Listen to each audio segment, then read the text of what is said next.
हो जाना चाहिए। शादी के 20 साल बाद भी मुझे क्यों बार बार एक ही बात बतानी पड़ती है? राधा, तुम्हें क्या है? तुम तो आराम से घर पर रहोगी, मुझे काम पर जाना पड़ता है।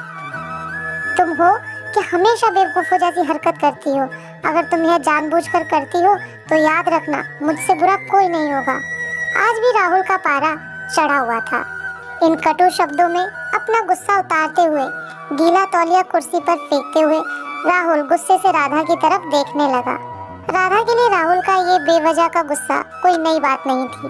वह महीने में 3-4 बार ऐसे ही राधा पर बरस पड़ता था।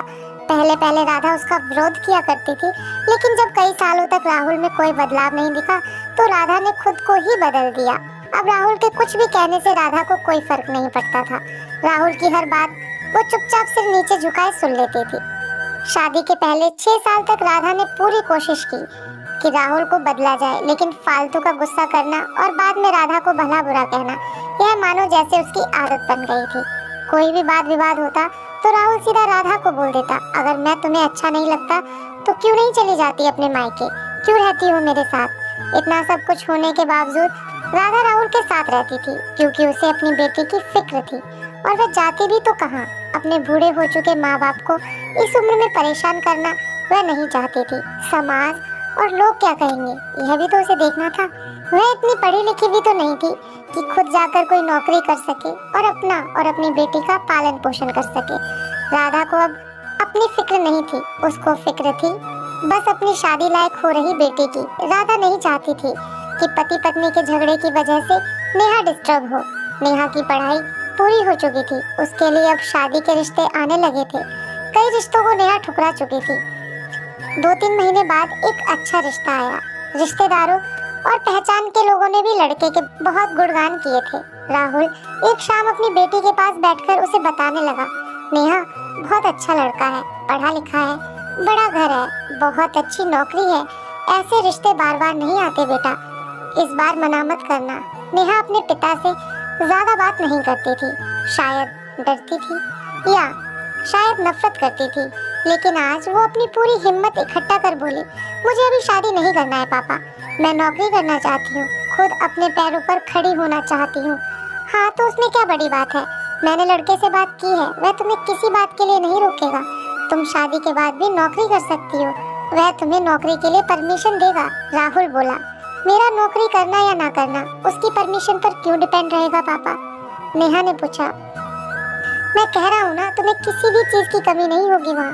ऐसे रिश्ते बार बार नहीं आते, इसे ठुकरा मत। बहुत खुश रहोगी तुम वहाँ, राहुल बोला। पापा, क्या मैं उतनी ही खुश रहूंगी जितनी मम्मी इस घर में खुश है? नेहा ने तंज कसते हुए कहा। आज तुम्हारी जुबान को ज्यादा नहीं चल रही? राहुल गुस्से से आंखें बड़ी करते हुए बोला। पापा, मुझे शादी ही नहीं करनी है, क्योंकि शादी के बाद अगर वह लड़का आपके जैसा निकला तो मैं क्या करूँगी? मुझे आपके जैसा जीवन साथी नहीं चाहिए जो बिना बात के मुझ पर हमेशा चिल्लाए। मुझे कुछ भी अपनी पसंद का लेना हो तो 10 बार सोचना पड़े, कहीं वह नाराज ना हो जाए। मेरी तबीयत कैसी भी हो उसे परवाह ना हो, रोटी थोड़ी सी मोटी बन जाए तो घर सर पर उठा ले। उसकी चेकबुक ना मिले तो भी मेरा ही दोष निकाल ले और हर छोटी मोटी बात पर मुझे मायके जाने के लिए कहे। नेहा ने अपना दिल खाली करते हुए पापा से सब कह दिया। राहुल का गुस्सा 7वें आसमान पर था, लेकिन उसके मुंह से एक भी शब्द नहीं फूट रहा था। वो नेहा की बातें सुन रहा था। नेहा उतना ही बोलकर चुप नहीं हुई। आज पहली बार वह अपने पापा के सामने इतना कुछ बोल रही थी। पापा, आपने माँ के साथ हमेशा गलत व्यवहार किया है। आप अपने ऑफिस का गुस्सा बिना सोचे समझे माँ पर उतार देते हैं। कभी इस बात की परवाह भी नहीं करते कि उन्हें कैसा लगता होगा। आपकी बातें सुन सुन माँ ने अपना स्वाभिमान खो दिया। राहुल आज पहली बार अपने किए बर्तावों को महसूस कर पा रहा था। वो इतना ही बोल पाया, जो तुम्हारा मन है वो करो, मैं तो इतना बुरा हूँ ना? नेहा ने राहुल का हाथ पकड़ा और बोली, पापा, मुझे सिर्फ एक सवाल का जवाब दे दो। क्या आप चाहोगे कि मेरा पति आपके जैसा हो? अगर आपका जवाब हाँ है तो कर दीजिए मेरा रिश्ता आज ही, और ना है तो मुझे आत्मनिर्भर बनने दीजिए। राहुल कुछ भी न बोल पाया और वहाँ से चुपचाप बाहर चला गया। आज उसे राधा के सामने जाने में शर्म आ रही थी। चलते चलते उसकी आंखों से आंसू बह रहे थे। राहुल ने आज से अपने आप को बदलने का निश्चय किया।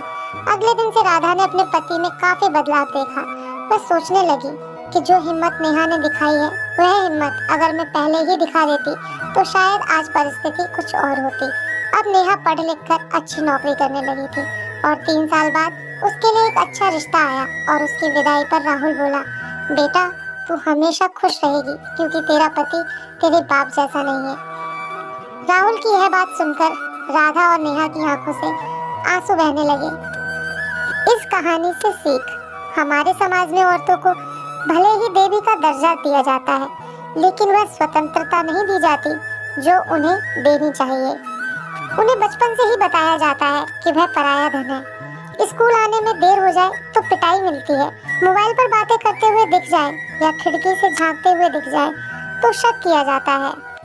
माँ बाप का घर तुम्हारा नहीं है, पति का घर ही तुम्हारा घर है। जीवन भर यह बातें बता बता कर उन्हें ससुराल भेज दिया जाता है और एक दिन किसी छोटे मोटे झगड़े में ससुराल वालों से उन्हें